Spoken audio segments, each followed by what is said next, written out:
I knew something was wrong the second the pilot scanned my identification card. His expression froze, like a man who had just seen a ghost. Then, the screen in his cockpit turned blood red. An alarm blared, and 4 words appeared in harsh military font. Alert, Admiral Ghost, maximum security. Before I could even breathe, 2 F-22 Raptors rolled onto the runway, engines screaming, forming a military escort on either side of the jet. The handheld tablet in the pilot's grip continued to pulse with that violent crimson light, displaying my clearance level as top secret SCI Yankee White classification. Without a single word, the pilot snapped into a rigid, trembling salute, his eyes fixed forward in absolute deference. I did not stop to reassure him, and I did not bother to smile. I simply stepped into the cabin, leaving his confusion and the heavy scent of jet fuel behind me. Welcome to the Turning Table Stories channel. Sitting here with my coffee, I'm struck by how easily we misjudge the silent strength hidden in others. Where are you watching from, and what's your favorite drink right now? I look forward to your comments. But as I entered that cabin, the real reckoning was just starting. The private jet leveled off at 30,000 feet, the hum of the engines becoming a steady background vibration that usually signaled luxury and calm. But inside the cabin, the air was thick with a different kind of pressure. William, my fiancé's father, and a man who treated Silicon Valley like his personal chessboard, did not even wait for the seatbelt sign to turn off before he went on the attack. He leaned forward, his face a mask of practiced corporate dominance, and slid a thick leather folder across the polished mahogany table. I did not reach for it. I did not have to. I knew exactly what it was before he even opened his mouth. It was a zero-asset prenuptial agreement, a legal cage, designed to ensure that if Jack and I ever parted ways, I would leave with exactly what he thought I brought into the family: nothing. "Read it, Jordan," William said, his voice dripping with that familiar condescension, "and sign it before we reach the summit. My son is brilliant, but he is a romantic. He does not see people for what they really are, but I do." He paused, looking me up and down, like a bad investment. "I have looked into your Navy record. Aerospace liaison, it sounds like fancy bookkeeping to me. You have spent years pushing paper in the shadows, while people like me built the world you are trying to marry into." I looked at the folder, then back at him. I did not cry. I did not feel my heart race or my palms sweat. Anger was not loud this time. It was clinical. I felt the weight of my training settle over me like a familiar cloak. In my world, we talk about the invisible chain of the survivor.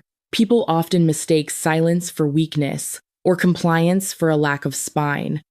They do not realize that for someone who has lived in the high-stakes world of intelligence, silence is a tactical choice. It is the restraint of a hunter who has already locked onto the target. I was not being quiet because I was afraid of his money or his influence. I was being quiet because William was currently playing a game where he did not even realize the rules had changed the second I stepped on this plane. Just as he started to lean back, a smirk forming on his lips, the cabin lights flickered. A shadow swept across the window, followed by a roar that seemed to tear the sky in two. 2 F-22 Raptors suddenly surged through the clouds, locking into position on either side of our jet, their metallic skins glinting like silver knives in the sunlight. William yelped, his smug expression shattering as he grabbed the armrest so hard his knuckles turned white. "What is that? What is happening?" he stammered, his eyes darting frantically toward the window. I did not answer him. I did not move an inch. I simply stared into his eyes, watching his billion-dollar confidence crumble in real time. This was not revenge yet. This was accounting. I let the deafening thunder of the jet engines answer for my unimpressive bookkeeping. I sat there, the folder untouched between us, a ghost in a navy dress, watching the man who thought he owned the sky realize he was just a passenger in mine. I leaned my head back against the cool leather of the jump seat, the distant, rhythmic thrum of the Raptor engines vibrating through the fuselage and into my bones. My eyes closed for a second, and the hum of the jet transformed into the ambient noise of that high-end bistro in Palo Alto, where William had first tried to buy my silence. He had spent the entire evening treating the $1,500,000 wedding budget like a hostile takeover. He spoke in the language of Silicon Valley KPIs, synergy, and market positioning. He did not see a wedding, he saw a branding exercise. He would mention a price tag for the flowers or the catering, then look at me with that same sharp, calculating gaze he probably used on a failing startup. "Jordan, you have to understand the stakes," he had whispered, leaning over his $300 steak. "Jack is going to inherit a legacy. This wedding is the first step in showing our partners that he has chosen a partner who understands the value of an empire. You are a pleasant girl, but your background is a distraction. We need to ensure that your middle-class sensibilities do not dilute the Dawson name." I had simply nodded and kept eating. My Navy years had taught me that information is the only currency that matters, and William was bankrupt in that department.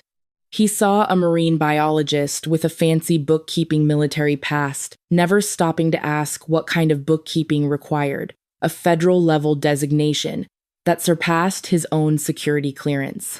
He did not know that the satellite network his data centers relied on every day was protected by the very protocols I helped establish. He was a man who lived by status, thinking identity came from titles, bank accounts, and reputation. He could not conceive of a power that did not need to bark to be felt. As I sat there, listening to him describe me as a gold digger to his associates, after a few glasses of scotch, I did not feel the need to defend myself. I rubbed my eyes, trying to summon a hint of regret for the silence I was maintaining, but there was only clarity. This was not a family dinner, it was a business transaction, and I was the only one in the room who actually knew what the assets were worth.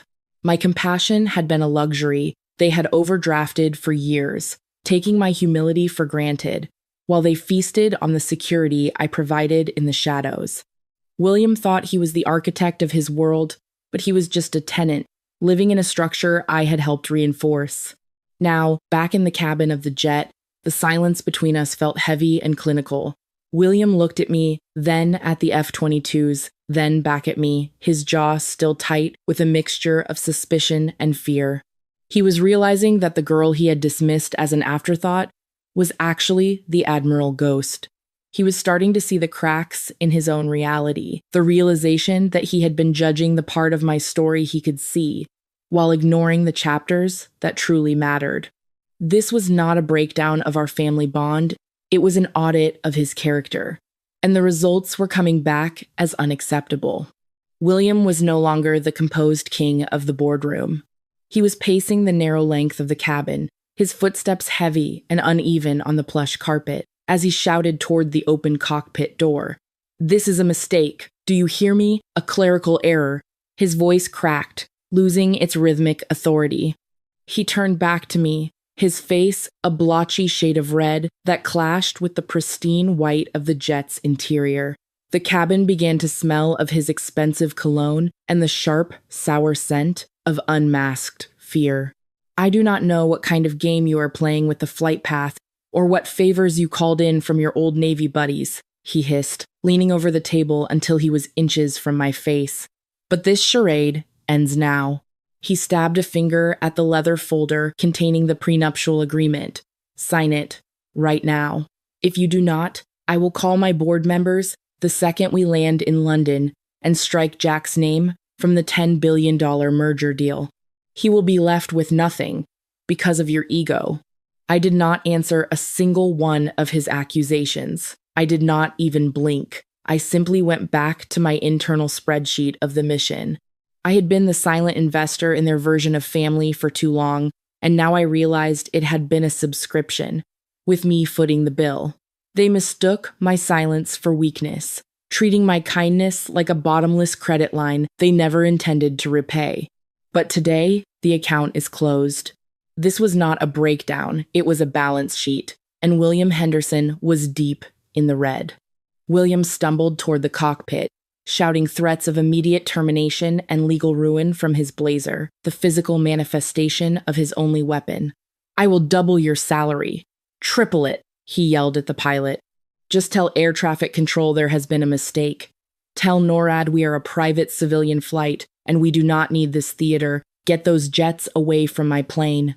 The pilot did not even look at him. He did not acknowledge the money or the threats. He kept his eyes locked on the horizon, his hands steady on the controls, but I could see the way his shoulders were set. He was not afraid of William's bank account. He was in awe of the person sitting in the jump seat. "Sir, please remain seated," the pilot said, his voice taut and professional, ignoring the billionaire who signed his paychecks. "With respect, Mr. Henderson, this flight is now under protective protocol because of her designation." He gestured toward me, and for the first time in years, William looked like a man who realized his signature did not carry any weight in the room. "Designation?" William whispered, the word tasting like poison. "She is a middle-class bookkeeper." I finally looked up from the table. My eyes were clinical, reflecting the cold, lethal gray of the F-22 Raptors gliding through the clouds outside.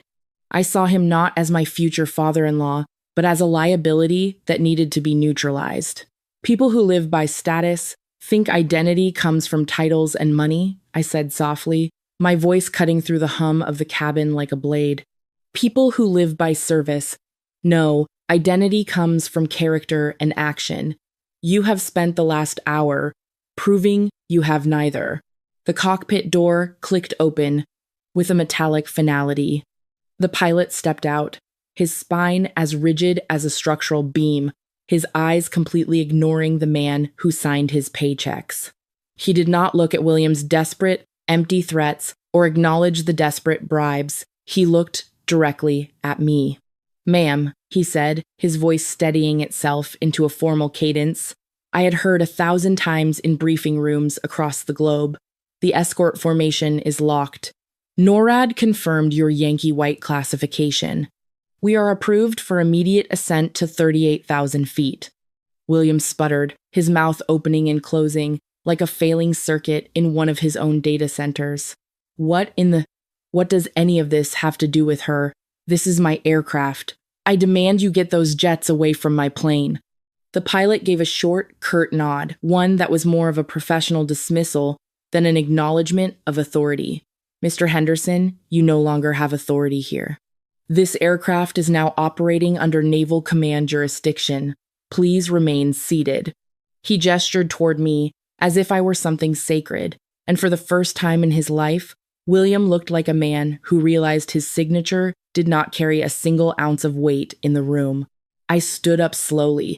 I did not ask for permission, and I did not glance at the prenuptial agreement folder, still sitting on the table. I walked past William, my movements guided by muscle memory and a cold, clinical focus. As I entered the cockpit under a Naval Command override protocol, the air felt different, concentrated, and professional. "Ma'am," the pilot continued, handing me a headset with the stiff, formal posture of someone addressing a superior officer. "We have also received message traffic from the Naval Security Coordination Center. They request confirmation of your final destination so they can adjust ground teams accordingly." Ground teams. The words hit William like a physical blow as he stood frozen in the cockpit doorway, pale and sweating. "Ground teams? My what?" he whispered, his voice sounding tiny and fragile against the roar of the engines. I took a slow breath and clicked the transmitter. "This is Admiral Ghost," I said. My voice was steady as bedrock, the voice of a commander who had managed world events that would never appear in a newspaper. "Tell the Security Coordination Center to stand by. Ground assets are to remain in staggered shadow position until I provide final coordinates." I was not Jack's fiancé in that moment. I was a naval intelligence liaison, a high-level asset whose identity was buried beneath years of service, to protect more than just myself. I was a fast tracker, one of the youngest to ever reach this rank, thanks to a decade of operations that the public would never know existed. This was not a family dispute anymore, it was an operation. I had been the silent investor in the Hendersons' peace of mind for too long, and now I was performing a clinical audit of the reality they thought they owned. William Henderson had spent his entire life thinking power was something you could buy, print on a check, or display on the side of a skyscraper. He did not understand that real power is intrinsic. It is a protocol that activates the second you step onto the tarmac. I looked at him through the cockpit door, shrunken, confused, and suddenly very small, in his own leather-lined world. You are asking questions you do not have clearance for. William, I said softly, using his name without the title he cherished so much, stripping him of his status, the way he had tried to strip me of my worth. And you probably never will. I turned back to the flight panels, my hands moving with lethal precision to lock our course. The jet lurched as we adjusted our pitch, climbing higher into a sky that now belonged entirely to the ghost. The calm of the cockpit was shattered by a sharp electronic chime over the intercom, 2 pulses, urgent and professional. Then, the pilot's voice crackled through my headset, taut with focus. "Ma'am, we've just received a distress alert from a nearby civilian flight. They were experiencing a total navigational failure, and their autopilot had dropped offline. They were flying blind at 35,000 feet. I leaned over the console, my eyes scanning the transponder data. My heart did not skip a beat, but my mind instantly cross-referenced the tail number. It was a private jet belonging to the Global Tech Group. Specifically, it was the personal aircraft of the CEO William was desperate to merge with in his $10 billion merger. The man William considered his only equal was currently 3 minutes away from a catastrophic descent. I did not ask for permission. I clicked the transmitter. "This is Admiral Ghost. To Civilian Charter 79 Delta," I said. My voice was like polished steel, sharp, cold, and unbreakable. I told them to breathe, to find neutral pitch, and to follow the shadow of our escort. Outside, one of the F-22 Raptors peeled away from our wing, sliding into position above the falling star like a guardian phantom. I didn't rely on the jet's public Wi-Fi. I pulled out my Navy-grade encrypted tablet and connected a physical RSA security token. Within seconds, I was bypassing civilian filters to access the tactical interface directly. In my world, a synchronized network is an open door. I accessed the private flight logs and the secure server links William had been using during the flight. I was looking for patterns, but what I found was a smoking gun. William had not just been checking stock prices, he had used 3 different shell companies to funnel payments to a civilian background check firm. He had paid them to illegally scrub my Navy record and plant false entries of financial fraud to present to Jack. He was trying to frame me as a scammer to save his own ego, but in doing so, his hired hackers had attempted to breach a Department of Defense firewall to access my Omega file. The second their malware touched a classified naval server, it triggered a silent alarm at the Pentagon. This wasn't just a dirty investigation anymore. It was a federal felony against national security. He was not just a toxic father-in-law anymore, he was a felon. I looked back through the cockpit door. William was standing there, his face drained of color, his hair disheveled, as he watched the digital display of the rescue. He had no idea that while I was saving his merger partner, I was also securing the evidence that would destroy his life. The narrative had just shifted. Inside, the cockpit glowed with a different kind of sunrise, the kind made of facts, numbers, and quiet retribution. This was not a family drama anymore. It was an indictment. The jet touched down in London, under a heavy, charcoal sky, the tires screaming as they met the rain-slicked tarmac of a high-security private terminal. Outside the window, the 2 F-22 Raptors maintained their vigil until our speed dropped, their metallic roar finally fading into the background of a city that had no idea who was arriving. Inside the cabin, William was a ghost of the man who had boarded the flight. He was frantically straightening his silk tie and smoothing his blazer, trying to summon the mask of the tech mogul one last time. He still thought he could spin this. He still thought his $10 billion deal was the most important thing happening on this runway. The stairs lowered, and the cold, damp air of London rushed in, smelling of wet asphalt and finality. Standing at the edge of the tarmac was a line of black armored SUVs, their blue and red lights pulsing rhythmically against the gray morning. In front of them stood Marcus, the CEO of Global Tech Group, the man I had just guided through a near-fatal navigational failure. William shoved past me, his face twisting into a practiced, hungry smile. He stepped onto the runway with his hand outstretched, already launching into a speech about the unfortunate delay and the strength of their partnership. Marcus did not even look at him. He walked straight past William, as if he were a piece of discarded luggage, and stopped exactly 3 feet in front of me. Marcus, a man whose name was synonymous with global power, snapped to attention and offered a crisp, formal salute that signaled he wasn't just a CEO, he was a man who recognized a superior rank when he saw one. "Admiral Ghost," he said, his voice carrying clearly over the wind. "You saved my life, and you saved my company. I owe you a debt that a merger could never repay." William's hand stayed frozen in midair, his jaw hanging open, as he watched his only equal show sacred reverence to the woman he had called a worthless burden. Then, the special NCIS investigators stepped out from behind the SUVs. William's knees buckled.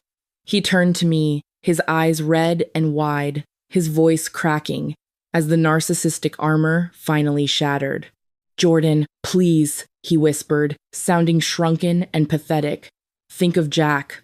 Think of the family. We can fix this. We can find a family solution." I stood my ground, my expression clinical and cold. This was the illusion of power from an empty wallet. William lived in a world where human worth was just a number on a balance sheet. He did not realize that wealth is a rented status, but character is an owned asset. When the currency changed from dollars to life and death integrity, his entire hierarchy collapsed because he had nothing underneath the money. I reached into my bag and pulled out the leather folder he had shoved at me 30,000 feet ago. I did not sign it. I did not even open it. I simply handed it back to him. "You told me I should not touch anything on this plane, William," I said, my voice cold and unwavering, like a winter storm hitting the coast. "I am taking your advice. I will not touch a single piece of your falling empire." I walked past him toward the waiting SUVs, leaving the billionaire alone on the tarmac, clutching an empty folder and a legacy that was turning to ash in the London rain. The legal storm that followed our landing in London was swift, clinical, and absolute. William Henderson's empire did not just fall, it was audited out of existence by NCIS investigators who had been waiting for a reason to look beneath his shell companies. The $10 billion merger was dead on arrival, and the man who once barked orders at pilots and boardrooms spent his first night on the ground being questioned by NCIS investigators about naval security violations. Jack stood by me through the fallout, but his eyes were finally open to the truth about the man who had raised him. Jack realized that his father's strength was just a series of loud demands, backed by a checkbook that had finally bounced against the law. Our wedding did not cost $1,500,000. There were no bridal magazine photographers, no custom designer gowns that cost as much as a house, and no 5-star catering menus. Instead, we stood on a quiet stretch of the California coast as the sun dipped toward the horizon, painting the sky in shades of lavender and soft orange. The only music was the sound of the Pacific tide rolling against the shore, a gentle, rhythmic hum that felt more sacred than any cathedral. I wore a simple white dress, Jack wore a navy suit, and we exchanged vows, grounded in truth rather than titles. The money I had saved over the years, the funds William thought were insignificant, became the seed for something real. Jack and I established the Aerospace Liaison Foundation, a quiet organization dedicated to helping veterans transition their specialized skills into high-tech aviation roles. We did not do it for the applause or the tax breaks. We did it because service does not end. When you take off the uniform, it just changes form. I have come to realize that some of life's most important chapters remain closed to the world for a reason. Real power does not need to be displayed on a balance sheet or shouted from the cabin of a private jet. It is the steadiness you hold when everything else is falling out of the sky. It is the character you keep when no one is watching, and the integrity you refuse to sell no matter how high the bid. If you are listening to this right now, and you feel like the outsider, the one who is constantly overlooked because you do not have the loudest voice or the biggest bank account, I want you to know that I see you. You are not a worthless burden or a bookkeeper in the shadows. You are a guardian. You are the one who carries the weight, so others do not have to. Never let someone who measures life in dollars tell you what your soul is worth. Wealth is a rented status, but the strength you forge through service and sacrifice is an asset you own forever. Forgiveness is not always about the other person. Sometimes it is the only way to set yourself free from their expectations. I forgave William, but I did not let him back into the cockpit of my life. I chose peace over performance, and I found a future that did not require anyone's permission to be luminous. Never judge a person by the part of their story you can see. Everyone carries chapters you know nothing about, and some of the greatest heroes are the ones walking quietly among us without a medal or a spotlight. If this story reminded you that your value is found in your character, not your bank account, hit that share button. Stay with us for more stories about the quiet power that truly moves the world. Your presence here matters.